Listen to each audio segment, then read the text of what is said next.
Hi, I'm Marguerite with MoveToTacoma.com, and I'm here today with Sharon. Thank you for coming, Sharon. Good to be back. You're one of my favorite real estate agents, and we were just having a conversation that we decided to turn into a video, which is talking about what sellers in Tacoma should do when their house isn't selling.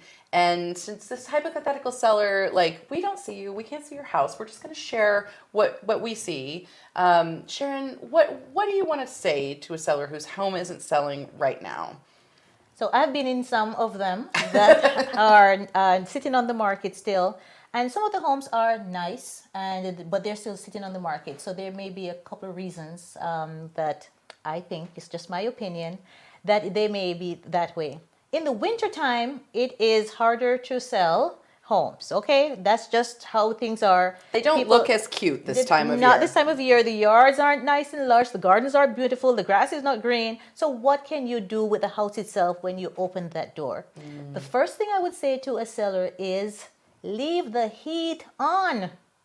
If we walk into a cold home and outside is already cold, man, teeth are chattering and we're just not enjoying that experience. No one wants to linger and soak in the cold house. And we don't. Yeah. We hurriedly move on to the next Get house. back to the seat warmers. So get back to the seat warmers. So I would say leave your heat on, and for a couple of reasons. One, it cozies up the space, but also you don't want your pipes to burst if the temperature goes below freezing. Really so true. At least 64 degrees, I would suggest to leave your heat on so that the house can be a little bit warmer than the outside temperature.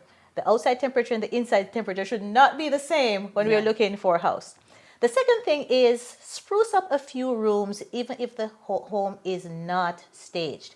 You could put some nice towels in the kitchen. You could put a little greenery on the countertop. You could put a couple of towels in the bathroom, and that makes a huge difference. Why is that so important for buyers, especially maybe less experienced buyers, to have those little touches in the home? Because those visuals will draw them in. It feels more homey. An on-stage home that has nothing in there feels very different than a home that has even a few personal touches in there. So that's what I would say to a seller. So no, your home doesn't have to be fully staged, especially if you're not living there. But I would say spruce up some rooms, and the kitchen and the bathrooms are always the favorites that I would spruce up. That's a great tip. Is there anything else that you're seeing right now? I mean, obviously, we joke for buyers, it's price, it's the condition of the house, and it's the location. And there's nothing a seller can do about the location.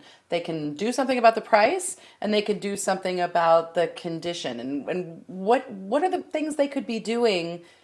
What are you seeing when you go out? I feel like you're seeing some things, Yes, Sharon. I'm seeing some things. When I walk up to a house, I look up at the roof. Yeah. And sometimes the roofs are just laden with moss or pine needles. And I have a maintenance with my roofing company that comes out once a year, maybe twice, depending on where I'm living. But for $250, they will clean that roof off Properly. Not with a pressure washer. Not with a pressure washer. Yeah. Properly. And it's not a whole chunk of money, but it makes a difference when you walk up. When I look up at the roof and the gutters, it tells a lot to me and my buyers too, because I am schooling them on what to look for when we go out, right? Because with my buyer consultation, I'm saying these are what we're looking for. So look at the roof and look at the gutters, and if you can clean those up as a first impression, curb appeals is all the rage, then that should be helpful. Great. Is there anything else that you're noticing that is making buyers hesitate on properties where you feel like, this isn't actually a bad price. This is actually a pretty good location, but they're kind of missing these opportunities, and buyers aren't making it happen? So I think that for some sellers, being flexible on price nowadays, if your home is sitting longer, makes a lot of sense. If you are motivated to sell, drop that price even a little bit. I had a client, we were looking just under 600 in Lakewood 3 weeks ago. We just closed yesterday, and we didn't find anything for a while. And there was a price drop of $15,000. Guess what? It got them under 600. Guess what? We wrote the offer. Guess what? We got the condo. We got the house, and she closed yesterday.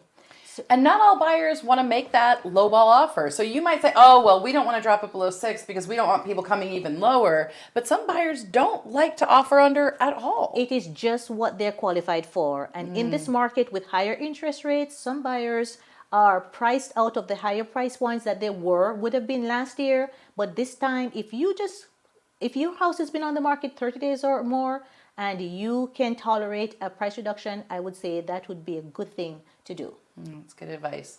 Well, thank you for sharing what you know, Sharon. Any final guidance for a seller whose house is lingering on the market here in Tacoma?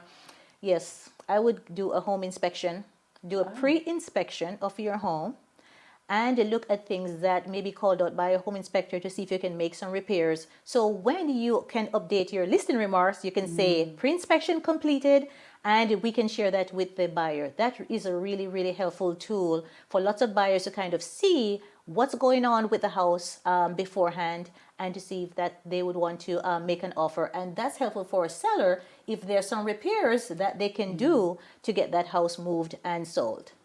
Well, thank you, Sharon, for sharing that. As I've said, like, you're such a knowledgeable agent, and especially, you work with so many buyers and you know so much about what sellers need to do to position themselves in this market. It's appreciated that you brought your expertise. It's my pleasure. Thanks. Move to Tacoma.com.